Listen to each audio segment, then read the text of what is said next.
नमस्कार दोस्तों, टीडीएल के रिलेटेड इस नए वीडियो में आप सभी का स्वागत है। इस वीडियो में हम लोग बात करने वाले हैं एक इशू के बारे में और उसका हमने कैसे समाधान किया एक टीडीएल की मदद से, उसके बारे में डिटेल में हम लोग बात करेंगे।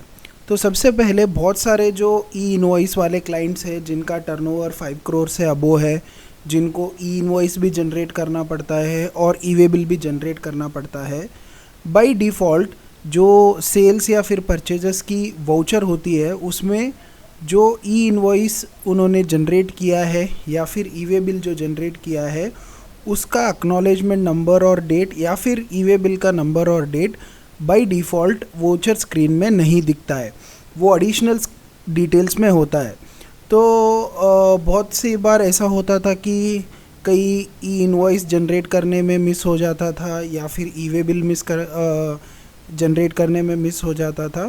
तो इसके लिए हमने क्या किया कि हमने सोचा क्यों ना ई इनवॉइस और ई वे बिल्स की डिटेल मेन स्क्रीन में ही दिख जाए, ताकि जब भी वो जनरेट होने के बाद में या तो फिर मेन स्क्रीन में दिखे, ताकि क्लाइंट को या फिर टैक्स पेयर को अवेयरनेस रहे कि इस बिल की ई इनवॉइस बनी हुई है और ई वे बिल भी बनी हुई है, या फिर नहीं बनी हुई है तो उसके रीज़न्स क्या है। तो इस वीडियो में मैं वही बताने वाला हूँ। ऑलरेडी मैंने यहाँ पे टीडीएल को लोड करके रखा हुआ है, तो जस्ट हम लोग इससे चेंजेस क्या होंगे वो देखेंगे। तो इसके लिए मैं पहले जाता हूँ एक किसी भी सेल्स के वाउचर में और आपको दिखाता हूँ कि इसका चेंजेस क्या है। तो जैसे ही हम लोग यहाँ पे एक सेल इनवॉइस को ओपन करते हैं, आप यहाँ पे देख सकते हो कि ई इनवॉइस का एक्नॉलेजमेंट नंबर यहाँ पे दिख रहा है। इसका मतलब ये है कि ई इनवॉइस जनरेट हो चुकी है और उसका डेट ऑफ जनरेशन भी यहाँ आ रहा है। ये टोटल जो इनवॉइस की वैल्यू है वो बिलो 50,000 है, इसीलिए ई वे बिल जनरेट नहीं हुआ है। तो यहाँ पे ई वे बिल कॉलम्स नील है, मतलब ब्लैंक है।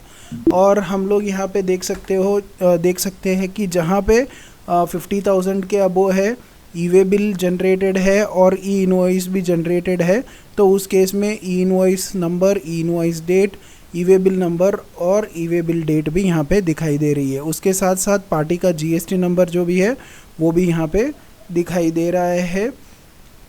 तो इस टीडीएल की मदद से टैक्स पेयर को ये अवेयरनेस हो जाती है कि ठीक है, इसका ई इनवॉइस बन चुका है। अगर सपोज़ मिस हो जाता है तो जब भी वो एटलीस्ट वाउचर ओपन करेगा उसको ये ज़रूरत नहीं पड़ेगी कि वो पहले यहाँ पे या तो फिर ई वे बिल की डिटेल में आए और यहाँ पे आके चेक करे या फिर मोर डिटेल्स में जाके चेक करे। स्ट्रेट अवे उसको यहाँ पे ही दिखाई दे देगा कि ई इनवॉइस भी जनरेट हो गया और उसका एक्नॉलेजमेंट नंबर और डेट क्या है, और ई वे बिल भी जनरेट हो गया, उसका एक्नॉलेजमेंट नंबर और डेट भी क्या है। तो ये मुझे तो बहुत ही यूज़फुल टीडीएल लग रहा है। अगर आप भी चाहते हो कि आप अपने सिस्टम में या फिर टैली में ये टीडीएल को इम्प्लीमेंट करो, तो आप नीचे दिए गए कॉन्टैक्ट नंबर से हमें कॉन्टैक्ट कर सकते हो और हम आपको ये टीडीएल आपके सिस्टम में एक्टिवेट करके दे देंगे।